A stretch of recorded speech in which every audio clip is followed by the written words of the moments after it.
Buenos días para todos. Vamos a dar entonces resolución al caso clínico número 28 del Servicio de Infectología de la Universidad Nacional. En esta ocasión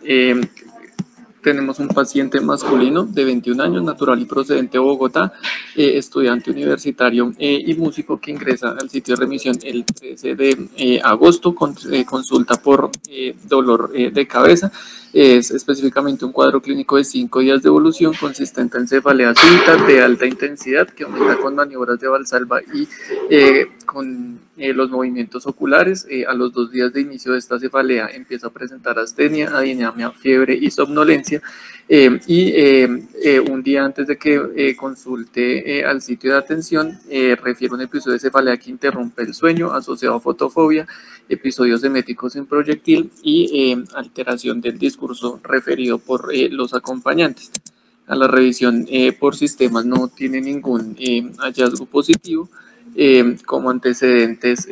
refiere que tuvo un esquema de vacunación completo para la infancia sin que nos muestre el carnet de vacunación. Tiene vida sexual activa sin uso de preservativo hace 2 años, una relación estable del mismo tiempo de evolución en contexto de hombre que tiene sexo con mujeres. Al examen físico de ingreso se encuentra un paciente febril con 38,6 con alteraciones al examen neurológico dadas por somnolencia, alteración en la atención, refieren disartria leve y como signos meningios positivos se encuentran rigidez nucal y signo de Kerning positivo. Con estos hallazgos se le hacen unos estudios iniciales con un hemograma que es normal, una PCR negativa, se hace prueba de VIH y prueba no treponémica que son negativas, función renal normales y tiene unas bilirrubinas con hiperbilirrubinemia de la indirecta. Se le hace una tomografía cerebral siempre que está dentro de límites normales y teniendo en cuenta las características del cuadro clínico, consideran una posible neuroinfección e inician tratamiento empírico con ceftriaxona, vancomicina y aciclovir e indican la realización de punción lumbar, un panel molecular para meningio y una resonancia cerebral simple y contrastada. En la resonancia cerebral describen y discretas hiperintensidades en el espacio soracnoideo hacia el vértex del cráneo con hallazgos sugestivos de realce leptomeningio que en el contexto del paciente deberían hacer pensar en compromiso infeccioso pues, a nivel del sistema nervioso central.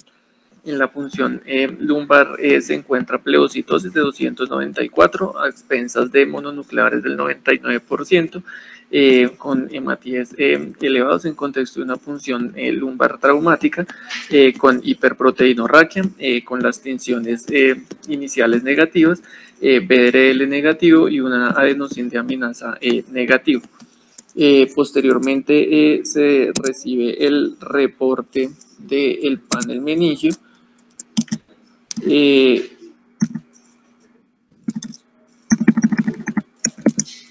En el que se aísla o se encuentra material del virus de varicela zoster, con lo que se considera un caso de meningoencefalitis por varicela zoster, con lo que se decide suspender ceftriaxona y vancomicina y continúan el tratamiento con aciclovir a dosis de 10 miligramos por kilo cada 8 horas para completar 10 días de tratamiento. Después de este tratamiento, el paciente presenta una adecuada evolución clínica con resolución de todos los síntomas sin ninguna secuela neurológica. Teniendo en cuenta esto, entonces el tema que vamos a revisar hoy es meningoencefalitis por el virus de la varicela zoster. Como generalidades, hace parte de los alfa herpes virus, que son virus de ADN doble cadena con una cápside icosaédrica que se describe como que está ubicuo, mide de 150 a 200 nanómetros y tiene una envoltura lipídica con espículas de glicoproteínas. Estas glicoproteínas se han descrito hasta 8 glicoproteínas, que son las que son centro de la mayoría de investigaciones, porque los estudios han mostrado que son los contra los que se desarrolla la respuesta humoral y que pues tienen potencial en escenarios de vacunación y de protección contra reactivaciones. Es un virus que solo infecta a los humanos, no se le ha descrito un reservorio natural y es altamente transmisible. El principal objetivo celular son los linfocitos T, las células epiteliales y las neuronas ganglionares. En cuanto a la epidemiología, digamos recordando que ahí pueden generar pues como clínicamente varicela y zóster. En cuanto a la varicela, se describe una incidencia entre 3 a 16 casos por cada 1000 personas al año, los patrones de transmisión o de prevalencia están descritos en la literatura dependiendo el clima del país que se esté estudiando. Los sitios con climas templados se ha descrito una mayor incidencia en niños de 1 a 9 años, con incidencias en estos grupos etarios de hasta 100 por cada 1000 niños. Esto implica que más del 90% de la población se infectan antes de la adolescencia, lo que hace que solo una pequeña proporción de adultos estén en riesgo de adquirir la infección pues primaria. Ya cuando se hace referencia a climas tropicales, se escribe que la adquisición es a edades mayores, lo que implica pues que van a haber más casos en adultos. En general, la primera infección se describe después de los 15 a 20 años. Y las diferencias en estos patrones de adquisición están atribuidas a la inactivación del virus por la humedad y por el calor, y por factores de riesgo que afectan la exposición. Si bien la varicela pues suele ser una enfermedad autolimitada, puede generar complicaciones graves y la muerte, como pues complicaciones graves sobre todo a nivel del sistema nervioso central. Esas complicaciones se han descrito, al menos en países desarrollados, el 5 de 1000 pacientes necesitan hospitalización, y 2 a 3 de cada 100.000 pacientes presentan mortalidad asociada. Las complicaciones, además pues a nivel del sistema nervioso central, también está descrita la infección de la bacteriana pues de las lesiones en piel con sepsis subsecuente. Y se ha descrito que están en mayor riesgo los adultos mayores, adultos mayores, y los pacientes inmunocomprometidos. Aquí en esta gráfica entonces vemos, nos describen la prevalencia de la varicela antes de la vacunación, que la vacunación pues ha afectado marcadamente la epidemiología de esta enfermedad. Vemos cómo hay porcentajes de al menos el 80% de la población con evidencia de exposición al virus, con aumento de los casos entre los 5 y 9 años en países como Reino Unido y Países Bajos, que pues digamos sigue a lo que estábamos mencionando en lo escrito en los artículos, y por ejemplo en países como Filipinas y Malasia se ve un aumento pues de la seroprevalencia que se da a edades más tardías, también atribuible en parte a la relación climática que mencionaba anteriormente. Esta gráfica nos muestra el impacto que ha tenido la vacunación. Esto es para un ejemplo de Estados Unidos. Allá entonces se inició la vacunación inicialmente con un esquema de una dosis en 1995, y vemos cómo después de la vacunación la prevalencia de la infección pues baja marcadamente, y eso digamos sigue teniendo ese mismo efecto después del 2006, entre el 2006 y 2007, que es cuando en Estados Unidos se aprueba la segunda dosis, la administración de segunda dosis como parte del esquema universal de vacunación. En cuanto a información en América Latina, está esta revisión sistemática en el que pues se tienen en cuenta digamos varios países. Acá este cuadro nos muestra el año en el que se introdujo la vacunación en cada uno de los países. Vemos que en esta región pues el primer país en introducir la vacunación fue Puerto Rico en 1996, Uruguay en 1999, y para el caso de nuestro país se introdujo la vacunación en el 2015, específicamente el 1 de julio, que forma parte pues del país, y pues se debe administrar cuando los niños pues cumplan el año de edad, y se da un refuerzo cuando el paciente pues cumpla 5 años. Ellos acá nos muestran entonces los efectos que ha tenido también la vacunación pues en nuestros países. Esta gráfica es para el caso de Costa Rica, donde muestran que pues después de la introducción de la vacunación en el 2007 pues hay una disminución evidente en el porcentaje de casos del 73.8% para la población general y el 79% para niños menores de 5 años, y esta disminución en la prevalencia también muestra un efecto asociado pues digamos en desenlaces clínicos un poquito más importantes, como la reducción en las tasas de hospitalización, que es cercana al 86% en la población general y del 87% en niños menores de 5 años. Esta gráfica es otro ejemplo que nos muestra pues los efectos de la vacunación. Para este caso, esto es de Uruguay. Ellos introducen la vacunación entonces en 1999 y vemos cómo pues después de que se introduce la vacunación pues hay una disminución evidente para este caso el porcentaje de pacientes hospitalizados en este país. Para el caso de nuestro país, este es el reporte de los casos de todo el año pasado. Se reportaron 22.216 casos con los departamentos con mayor incidencia dados por Quindío y por el Amazonas. En esta siguiente gráfica vemos la incidencia en la población general, que esto pues ya es un registro histórico. Acá vemos un descenso también en la prevalencia que pues también es atribuible a la vacunación, recordando que se introdujo a mitad del 2015. Acá vemos pues un descenso. Estos datos en 2020, 2021 y 2022 también pues pueden estar afectados por las medidas que se tomaron para contener la pandemia por COVID-19, pero pues igual se dio un efecto benéfico de la introducción de la vacunación. Y esta gráfica nos muestra la tasa de hospitalización, que también muestra un descenso pues en esas tasas. La línea naranja nos muestra acá la tasa de letalidad, que este aumento del pico también pues podría ser atribuible a, digamos, la disminución en la pues, rigidez de esas medidas sanitarias tomadas inicialmente para la COVID-19. En cuanto al zóster, la epidemiología pues está mucho más descrita en los países desarrollados que tienen expectativas de vida amplias. Sí está escrito que la incidencia y la severidad van a aumentar con la edad debido a la declinación de la inmunidad celular que se presenta, digamos, fisiológicamente contra el virus de la varicela zóster. La complicación más frecuente del zóster es la neuralgia posherpética, que se da hasta en el 15% de los pacientes, y las incidencias descritas son entre 3 a 4 casos por cada 1.000 pacientes por año, haciendo la claridad que en menores de 10 años se ve un caso por cada 1.000 niños, y en pacientes mayores de 60 años se ven más de 10 casos por cada 1.000 pacientes, pues lo que resalta pues esa mayor prevalencia pues a medida que van pasando los años. Esta gráfica entonces nos muestra la incidencia del zóster en relación a la edad, que pues va de la mano con lo que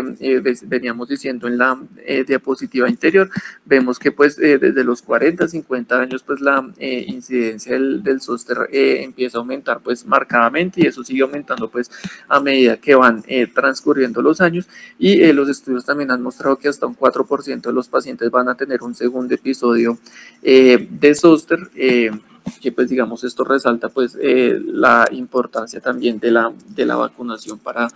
esta manifestación pues de la infección. Está escrito entonces que antes de la vacunación cerca del 30% de los adultos presentaban zóster.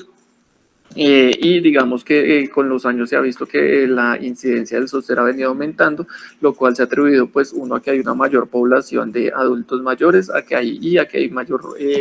proporción pues de pacientes que tienen algún tipo de inmunosupresión, como receptores de trasplantes, pacientes en quimioterapia, pacientes con enfermedades autoinmunes y pacientes con infección por VIH. Se ha descrito también que hay un factor protector dado por ser de raza negra. Esto pues principalmente a partir de estudios en Estados Unidos y en el Reino Unido, en el que se ha visto que esta raza tiene una incidencia del 25 al 50% menor cuando se compara con los adultos blancos. El virus pues digamos se subdivide en clados. Se han descrito 7 clados que se enumeran del 1 al 6 y el clado 9, que digamos ayudan a conocer un poquito la distribución geográfica a nivel mundial que tiene este virus. Se describe entonces que los clados 1 y 5 son los más prevalentes en general a nivel mundial. El 1 y el 3 son los más prevalentes en las Américas, en Europa y en Oceanía. El 2 se había reportado solamente en Asia. El 4 tiene un predominio en el sur de Asia, y el 5 en el sur de Asia y en África. Hay varios estudios que digamos usan estos clados como para vigilancia epidemiológica. Uno de los ejemplos es este estudio que se hizo en el estado de Nueva York entre pues el 2004 y el 2019, en el que se cogieron pues las muestras de la gran mayoría de casos que se detectaron de infección por el virus de la varicela zoster. Aquí entonces muestran, hacen la diferenciación interesante entre los hallazgos en líquido cefalorraquídeo o pues pacientes con compromiso del sistema nervioso central y los que no tenían compromiso del sistema nervioso central, y vemos que en general para ambos tipos de infección el clado 1 es el que tiene mayor compromiso en estos pacientes, seguido del clado 3 y el clado 5. Y ellos encontraron solamente una diferencia estadísticamente significativa en cuanto al clado 4, que pues se vio que tenía mayor compromiso a nivel del sistema nervioso central respecto a las infecciones que no tenían compromiso a este nivel, y pues están estudios si este clado tiene pues algún factor de virulencia o algo que pues le permita pues digamos, algo que se le pueda asociar este mayor compromiso del sistema nervioso central. Y también de forma interesante, ellos evaluaron cuántos casos se encontraban por esta cepa, el VOCA, que es la cepa pues vacunal, y encontraron que el 1% de los casos a nivel del sistema nervioso central se vio por reactivación de ese virus de la cepa vacunal. Para Colombia no hay datos respecto a esto. Digamos, algo acá más cercano a nuestro país está este estudio que se hizo en Brasil, que pues es con un número de muestras mucho más bajo que el que tuvo el de Nueva York, que fueron cerca de 1.500 pacientes. Para este caso ellos evaluaron solamente 14 pacientes, todos hospitalizados en un mismo centro, que es un hospital de tercer nivel. Ellos encontraron entonces que en general, es decir, teniendo en cuenta el compromiso del sistema nervioso central y extra nervioso central, el clado 5 fue el más prevalente, seguido el clado 1 y luego el clado 3, pero cuando se miran los casos de compromiso del sistema nervioso central, sí tiene mayor predominio el clado 1, seguido el clado 5 y luego el clado 3, que digamos son hallazgos que similares pues a lo que encontraron en Nueva York y a lo que está descrito respecto a los clados pues a nivel mundial.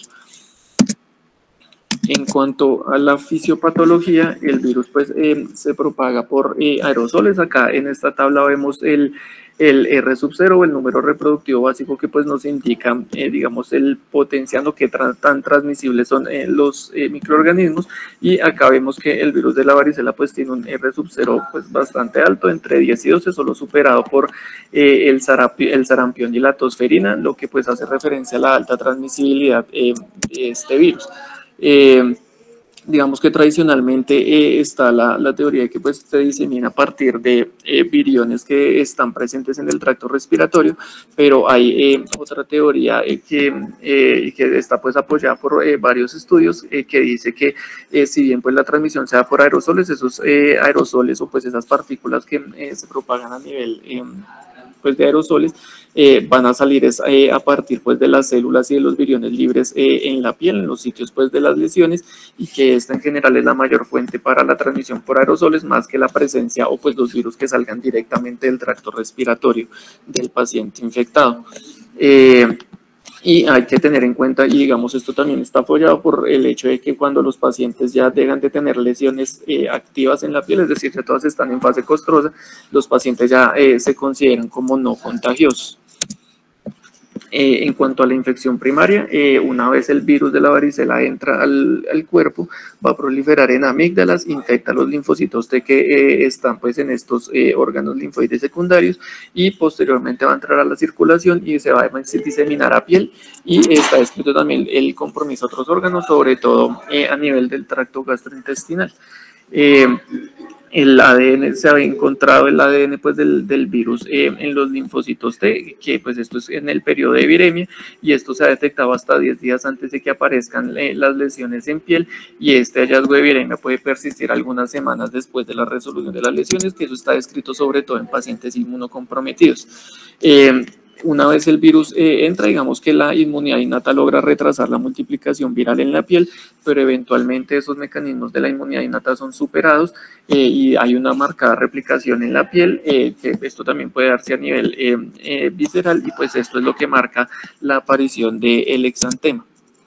Esta infección o este compromiso de la piel o el virus en general va a generar una infección lítica, En este proceso de infección lítica está descrito que el virus de la varicela zoster expresa sus 71 genes y esa expresión de esos 71 genes está descrita como se ve en otros virus del herpes, que se da como en una forma organizada, está descrito en algunos artículos como en cascada. Eso, digamos, ha llevado a que se describan algunos genes como de efecto o pues de efecto en la fisiopatología inmediato temprano. Hay genes también tempranos, hay genes tardíos y pues se van a activar secuencialmente dependiendo pues este orden.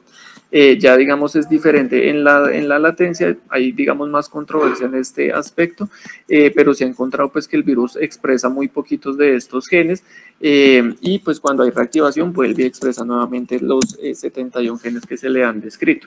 Digamos que toda esta replicación va a generar un marcado daño celular y va a conllevar a la eventual lisis de la célula que está infectada, que es lo que esta imagen pues nos muestra, digamos, un resumen de ese proceso. Acá inicialmente pues se ve que la infección empieza por la unión, la función y la desencapsidación del virus. Luego el virus pues va a ser transportado al núcleo de la cédula, donde el ADN se va a pasar a una forma circular. Luego pues todo el set de proteínas, incluyendo las inmediatas tempranas, las tempranas y las tardías, se van a expresar y posteriormente pues se va a dar, digamos, la síntesis de las nuevas partículas virales y esos virus pues van a terminar saliendo, pues produciendo la lisis de la célula afectada.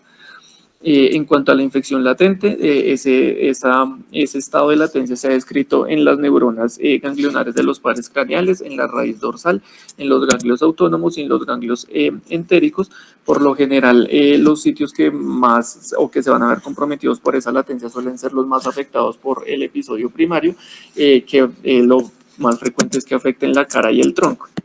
Y digamos como explicación a esa infección latente se han planteado dos teorías. La teoría, digamos,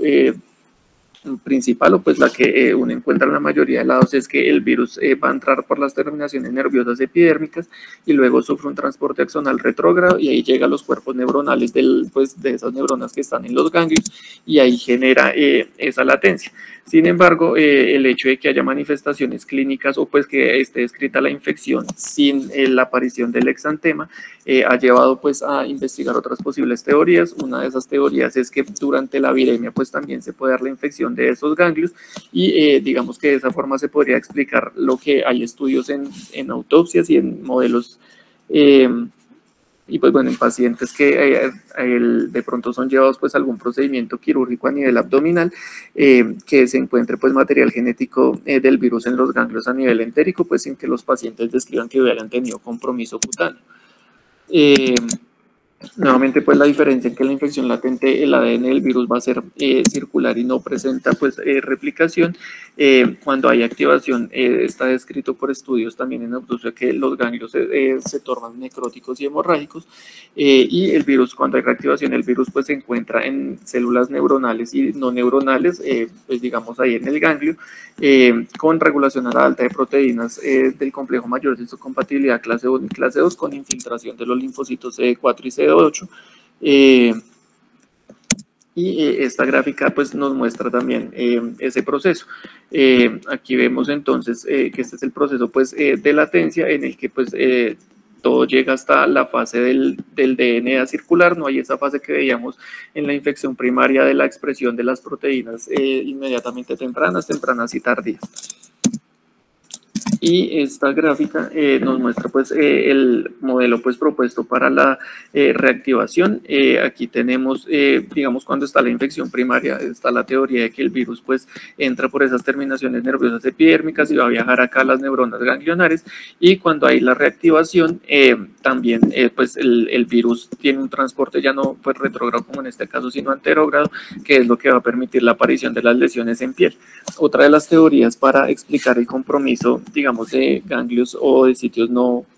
cutáneos, es que algunas de estas neuronas ganglionares tienen terminaciones que no solo salen a la piel, sino que salen a otras partes, como al tracto gastrointestinal, y esto es lo que se ha propuesto también como que se explique el hallazgo en ganglios a nivel entérico. Esta gráfica acá es para mostrarles pues las complicaciones que están descritas a nivel del sistema nervioso central. En la infección primaria está descrito que se puede dar encefalitis, y en la reactivación o en el zóster se puede dar meningoencefalitis, pues mielitis, parálisis de los nervios craneales y vasculopatía, que es como lo más reportado. Aquí vemos entonces las diversas manifestaciones clínicas que puede tener la reactivación del zóster. Acá pues vemos el zóster, digamos, común, como pues la culebrilla que conocen los pacientes, o pues con la manifestación cutánea. Está también descrito el zóster sin herpes, que hace referencia a esas reactivaciones que no presentan lesiones en la piel, y cuando hay compromiso en sistema nervioso central, la vasculopatía, meningitis, encefalitis, cerebelitis y mielopatía. En cuanto entonces a la meningoencefalitis, hay que tener en cuenta que puede estar de forma concomitante con vasculopatía y con radiculitis pues secundarias a la misma reactivación. Está entre las primeras causas de encefalitis viral y pues se puede presentar en ausencia de exantema. Acá este estudio lo traigo como para hacer referencia a la importancia que tiene la varicela zóster como etiología de la encefalitis viral. Este es el estudio que se hizo en California, que fue un estudio prospectivo hecho entre 1998 y 2005 con 1.570 pacientes. De todos esos se identificó el probable agente etiológico en el 16% de los casos, y de ese 16% de los casos, el 69% eran virus, 20% bacterianos, 7% priones, 3% parásitos y 1% eran hongos. En el resto de casos pues no se pudo identificar la causa, o se identificó una causa no infecciosa. Aquí en esta gráfica entonces vemos que para el caso de la varicela zóster, les resalto, digamos, las características que nos podrían ayudar clínicamente de pronto a sospechar este agente etiológico. Ellos encontraron que los pacientes con varicela zóster tuvieron un promedio de evolución clínica de 4 días previo a la consulta, algo similar a lo que tuvo nuestro paciente del caso clínico. Y es importante resaltar que solo el 52% de los pacientes tuvieron fiebre y tuvieron exantema, y el 68% de los pacientes tuvieron alteraciones en la neuroimagen. También acá en las características del líquido cefalorraquídeo, una pleocitosis, digamos, leve, y la hiperproteinorraquia, pues fueron factores, digamos, pues transversales a los pacientes. Ya, digamos, directamente enfocado a la encefalitis por varicela zóster, el estudio más grande es este de Dinamarca, que se hizo de 2015 a 2019, basándose en los datos del DASGIP, que es el grupo danés para el estudio de las infecciones a nivel cerebral. Ellos encontraron que estos casos de infección por varicela zóster tuvieron una distribución casi homogénea por el género. El 49% fueron mujeres, la edad promedio fue 75 años, 39% eran inmunocomprometidos, es decir que pues en pacientes inmunocompetentes también es algo que deberíamos tener en cuenta, y los síntomas más frecuentes fueron confusión en un 76%, cefalea 56%, náuseas 45%, alteración de la marcha 42% y cambios de personalidad en el 41%. En cuanto a las imágenes, el 16% de los pacientes presentaron hallazgos compatibles con vasculitis y el 13% con anormalidades encefalíticas, todo esto de predominio en tallo y en estructuras profundas. Y ellos encontraron una mortalidad intrahospitalaria al mes y a los 3 meses de 4, 9 y 11% respectivamente, y el 69% de los pacientes tuvieron secuelas neurológicas. Para el diagnóstico entonces pues hay que tener en cuenta la clínica, también pues tener en cuenta lo que veamos en los estudios, que hay digamos una gran heterogeneidad en la presentación clínica y no hay como tal un cuadro clásico que nos haga sospechar el compromiso por varicela zóster. Es muy importante la punción lumbar, está descrita también la importancia de la medición de anticuerpos en líquido cefalorraquídeo y del uso de pruebas moleculares. Aquí entonces tenemos, esto es un pantallazo pues de las recomendaciones del consenso para el diagnóstico de encefalitis, publicado en 2003 en Clinical Infectious Diseases, en donde ellos nos plantean que como criterio mayor para pensar en encefalitis se debe tener, o si se debe tener en cuenta un paciente que tenga alteración del estado mental, definido como un nivel de conciencia disminuido o aumentado, presencia de letargo o cambios en personalidad que duren 24 horas o más, y en quienes no se pueda atribuir pues a otra causa. Y una vez el paciente cumpla este criterio mayor, hay unos criterios menores. Si el paciente tiene 2 de estos criterios, se define como una encefalitis posible, y si el paciente tiene 3 o más criterios, se puede definir como al menos como una encefalitis probable. Estos criterios van a estar dados entonces por la presencia de fiebre mayor a 38 grados, al menos en las 72 horas previo o después de que el paciente haya consultado, la presencia de convulsiones que no se puedan atribuir a un antecedente pues que explique esas crisis, focalización de novo, pleocitosis en líquido cefalorraquídeo mayor a 5, anormalidades en las neuroimágenes que sugieran cefalitis que sean de novo o que presenten deterioro respecto a imágenes previas, y alteraciones electroencefalográficas. Y hay que tener en cuenta que para hacer un diagnóstico confirmado, ellos plantean 3 opciones: o que por estudios patológicos se encuentre inflamación del parénquima cerebral, que en los pacientes, pues que en clínica es raro pues tomar biopsias en estos pacientes, que haya evidencia por patología, microbiología o serológica de infección aguda con algún microorganismo que se asocie, que presente una asociación fuerte con encefalitis, que haya evidencia clínica de laboratorio pues de una patología autoinmune, recordando que estos criterios no solamente son para encefalopatía infecciosa, sino también para encefalitis autoinmune. Y acá para el caso de la varicela zóster, ellos nos recomiendan hacer PCR, haciendo la salvedad de que la sensibilidad puede ser baja, y también considerar pues la medición de IgG e IgM en líquido cefalorraquídeo. En cuanto a los hallazgos en el líquido cefalorraquídeo, lo que se suele encontrar es pleocitosis baja con células entre 0 a 500. Es inusual encontrar que sea de predominio neutrofílico, es decir, que estén por encima del 50%. Se suele encontrar hiperproteinorraquia, la glucosa suele estar normal o levemente disminuida. La sensibilidad a la PCR se describe entre un 20 y un 90%, ya con especificidades mucho más altas del 90 al 100%.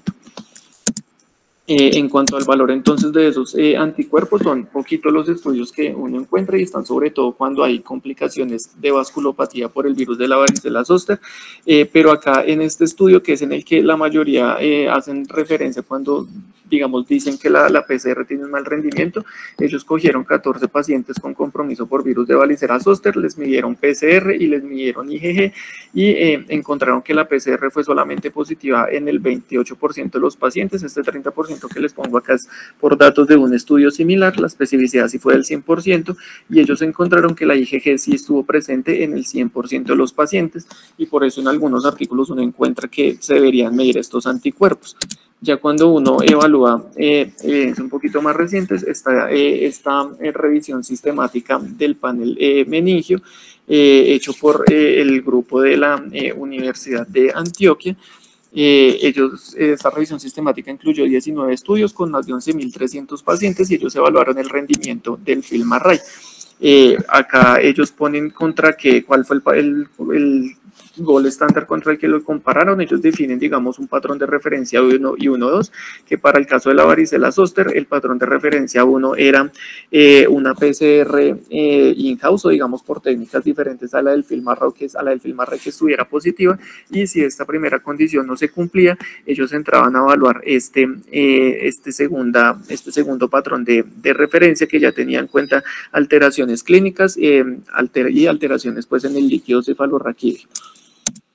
¿Qué encontraron ellos? Que para el caso de la varicela zóster, el FilmArray tiene una sensibilidad del 91.4% y una especificidad del 99.8% cuando se compara con ese primer estándar de referencia, y una sensibilidad del 93.3% y especificidad del 99.9% cuando se compara con el segundo patrón de referencia. Digamos que eso pone un poquito como en entre lo que uno encuentra del mal rendimiento de las PCRs en los otros artículos, aunque en esos artículos anteriores se referían más a la PCR in-house y no a sus paneles moleculares múltiples. El tratamiento de elección es con aciclovir de 10 a 15 miligramos por kilo cada 8 horas para completar entre 7 a 10 días. Está recomendado que si hay hallazgos de vasculopatía asociada a virus de varicela zóster, se deben considerar el uso de corticoides, que algunos artículos recomiendan iniciar con 60 miligramos día por una semana y luego ir haciendo el descenso progresivo, y pues dar manejo sintomático. Ya como mensajes para llevar a la casa, tener en cuenta que el virus de varicela zoster puede generar complicaciones neurológicas tanto en la infección primaria, es decir, en la varicela, como en la reactivación o en el zóster. Los principales factores de riesgo para las complicaciones a este nivel incluyen la edad avanzada y tener inmunosupresión de cualquier tipo. El diagnóstico está basado pues en la clínica, en hallazgos en líquido cefalorraquídeo, en neuroimágenes y pues en las pruebas moleculares y anticuerpos que estábamos viendo en las últimas diapositivas, y tener en cuenta que la vacunación primaria y secundaria es la mejor herramienta que tenemos para disminuir la incidencia de este tipo de infección y sus complicaciones. Muchas gracias.